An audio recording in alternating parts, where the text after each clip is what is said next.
What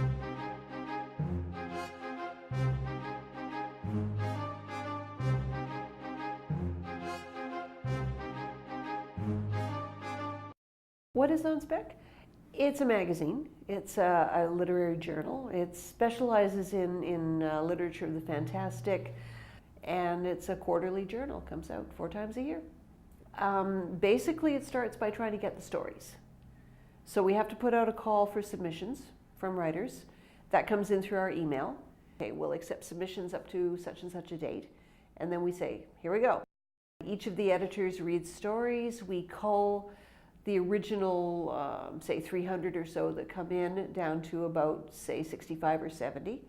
And at that point, everybody reads everything.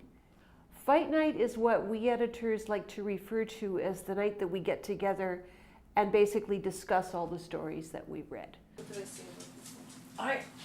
I really liked it. She said we had rejected it before because it was too long, so she rewrote. She removed 2 scenes. The person, yeah. You've already, this is a second. Oh, really? Yeah. I remember this one distinctly because I Yeah. liked the first one, sort of.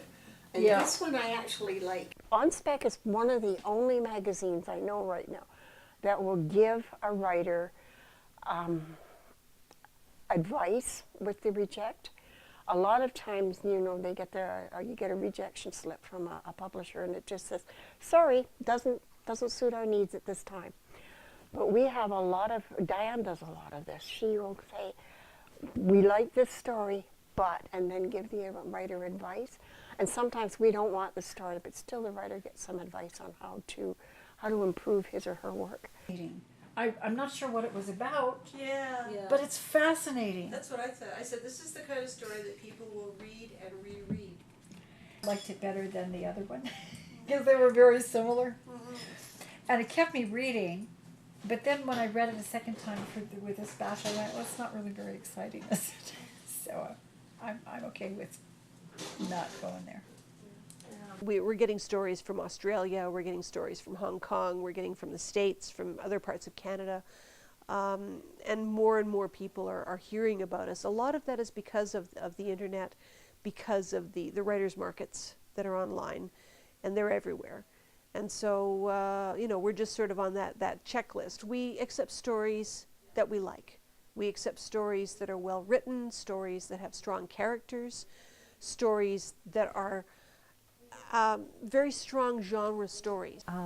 Each of us brings something to the table that I think is unique, and I think that's what makes the magazine work, is a sense of always wanting to provide the best possible fiction that we can. I think you find that every editor will have their own style. Every editor will sort of see something different in a story that other editors don't see. One of the things that I discovered recently is that there are a lot of people out there that read OnSpec that I wouldn't suspect. You know, the interesting thing is that we can't limit ourselves to only science fiction readers. I gave my grandfather a copy of OnSpec and he's enjoyed it ever since. You know, we can't say that you have to be a fan of the genre to be able to read OnSpec, because I've given copies of OnSpec to non-science fiction readers, and they loved it. The stories that we purchase, that our editors select, are well written and have that fantastic element. We go for stories that are very, very strongly character-driven, character-based, and we like the emotional part of the story. We're not too, I mean, we do like the technical stories, but at the same time there has to be a human element to them that drives the story, and there has to be a reason for why the reader wants to engage with that person. So that's what we look for. We have stories that appeal to almost everyone who likes good stories and good literature.